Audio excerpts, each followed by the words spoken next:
పేమెంట్లు ఎప్పుడు రహస్యాలు ఉండవు, దాని లోపల ఉన్నటువంటి టెక్నాలజీ రహస్యాలు ఉండొచ్చు. బోఫోర్స్లో ఆవేళ ఏదైతే ప్రభుత్వం చెప్పిందో అది నిజమని బోఫోర్స్ గొడవ అయిపోయిన 14 ఏళ్లకు తేలింది. 1999లో కార్గిల్ వారు గెలవడానికి ఏకైక కారణం వాళ్ళ కొండను ఆక్యుపై చేసుకుని ఉంటే ఆ కొండంత ఎత్తు కొట్టగల గన్ను ప్రపంచంలో ఒకటే ఉంది, అది మన దగ్గర ఉంది. కింద నుంచి కొట్టే బోఫోర్స్ తగిలింది.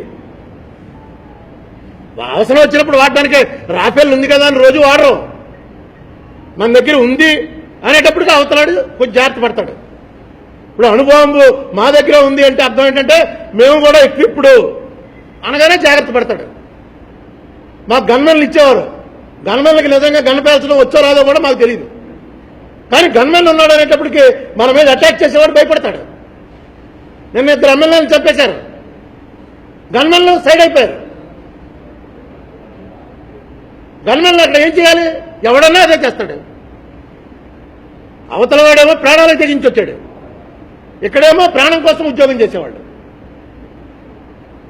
మనకి మెయిన్ ఆ కాన్సెప్ట్ని తుదముట్టించాలి తప్ప హింస అనేటువంటి దాంతో రాజ్యం రాదురా అనేది ప్రజల్లోకి తీసుకెళ్ళాలి. దాన్ని ఓన్లీ శాంతి భద్రతల సమస్యగా చూసినంతకాలం అవకాశం కోసం వెయిట్ చేస్తుంటారు. ఇప్పుడు పోలీసులు పోయింది, ఇంకా గవర్నమెంట్ ఇవన్నీ పోయాయి.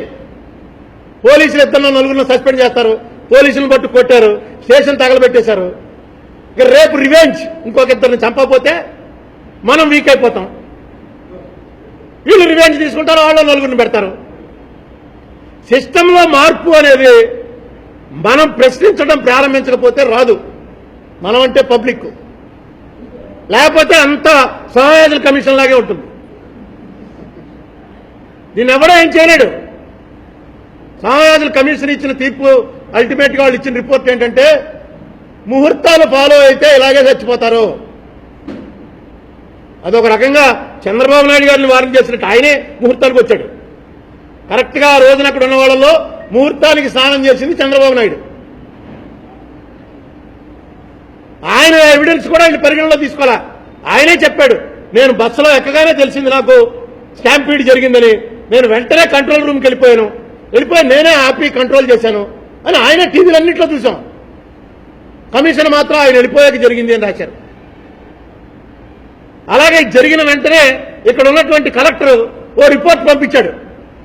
ఆ రిపోర్ట్ పట్టుకుని నేషనల్ ఛానల్స్ అన్ని ఇదిగో సీఎం వచ్చి ఇక్కడ 1.5 గంటలు ఉన్నాడు కాబట్టి ఇది జరిగింది అని క్లియర్గా వచ్చింది అని నేషనల్ ఛానల్స్ అన్నింటిలో డిబేట్ జరిగింది.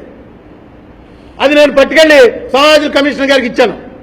ఇదిగోనండి రిపోర్టు, ఈ రిపోర్ట్ కరెక్టా కాదా, ఇది ఫేక్ రిపోర్టా, కలెక్టర్ని పిలవండి. కలెక్టర్ వచ్చి చెప్తాడు ఇది నా రిపోర్ట్ కాదండి, ఉత్తిని అలా తయారు చేశారని. కలెక్టర్ని పిలవలేదు, ఎవరిని సమన్ చేయలే. నిన్న అక్కడ జరిగింది నక్సలైట్లు సస్పెండ్ చేశారు కదా, ఏంటి సంబంధం? సస్పెండ్ ఎందుకు చేయాలండి? ఇక్కడ 30 మంది చచ్చిపోతే ఒక హోంగార్డు కూడా మెమో ఇవ్వరా?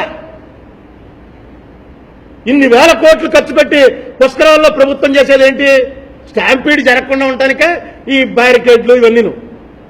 మొత్తం అసలు పోలీసులు వచ్చేదే అందుకు. అటువంటిది ఎవరిని అసలు క్వశ్చనే చేయలే. ఛార్జ్షీట్ వేయలే. మీడియా వాళ్ళు అవును, అది మీడియా మీరు చూపించకూడదు.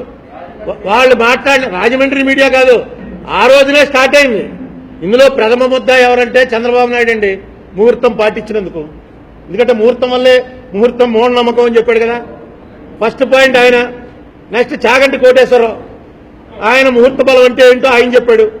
నెక్స్ట్ చూపించిన మీరందరూ, మీ ముగ్గురి మీద ఛార్జ్షీట్ సమావేశ కమిషన్. అసలు సమావేశ కమిషన్లో సంతకం సమావేశంలో కాదని నాకు అనుమానం ఉంది. ఎందుకంటే ఆయన అంత సీనియరు. ఇంకా దాని మీద నేను చిన్న ఇన్వెస్టిగేషన్ చేస్తున్నాను, నెక్స్ట్ ప్రెస్ మీట్లో చెప్తాను.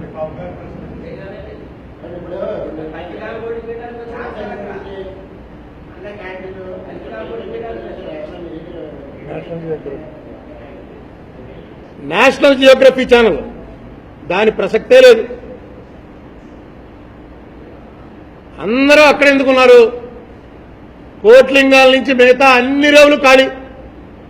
ఎందుకంటే మా ఇంట్లోంచి మా రేవు కనబడుతుంది, మా రేవులో ఒక్కడు లేడు. నేను ఇదేంటి ఇంత పబ్లిసిటీ ఇస్తే పుష్కరాలు ఫెయిల్ అయిపోయా అనుకున్నాను. ఎందుకంటే 6 గంటలంటే 8 దాకా అసలు అవ్వలేడు. ఈ లోపల స్క్రోలింగ్ స్టార్ట్ అయిపోయింది. ఒత్తిడి తొక్కిడి అని. నాకు కొంతమంది కానిస్టేబుల్స్ ఎస్ఐలు తెలుసు. అడిగా ఇదేంటే అంటే దేవీ చౌక్ నుంచి ఇటేపు డైవర్ట్ చేసేమన్నారు. మీ గోదావరి రోడ్డు మీద ఏ ఘాట్లోకి వెళ్ళనివ్వాలా, అందరినీ పుష్కరాల ఘాట్ ఇక్కడ డైవర్ట్ చేసేమన్నారు. ఒక జన సముద్రంలోంచి చంద్రబాబు నాయుడు గారు అలా ఉద్భవించాలి అని ఏదో అనుకున్నారు. సరే, పబ్లిసిటీలో ఉంటాయి రకరకాలు. నేను అదేం తప్పు పట్టట్లా. జనం అందరూ స్నానం చేసిన వాళ్ళు చూసి నన్ను ఆశీర్వదించాలని అనుకుని ఉండొచ్చు. ఒక అవాంఛనీయ సంఘటన జరిగింది, అది యాక్సిడెంటే. దాని చంద్రబాబు నాయుడు గారు చచ్చిపోవాలని కోరుకున్నాడని నేనేమంటలా. ఒక యాక్సిడెంట్ జరిగినప్పుడు కనీసం కమిషన్లో ఇటువంటి యాక్సిడెంట్లు జరగకుండా ఉండడానికి ఏం చేయాలి అనేటువంటి రాస్తారు. కామెంట్ చేయండి. ఎప్పటికప్పుడు మా వీడియోస్ చూడాలంటే సబ్స్క్రైబ్ చేసుకోండి.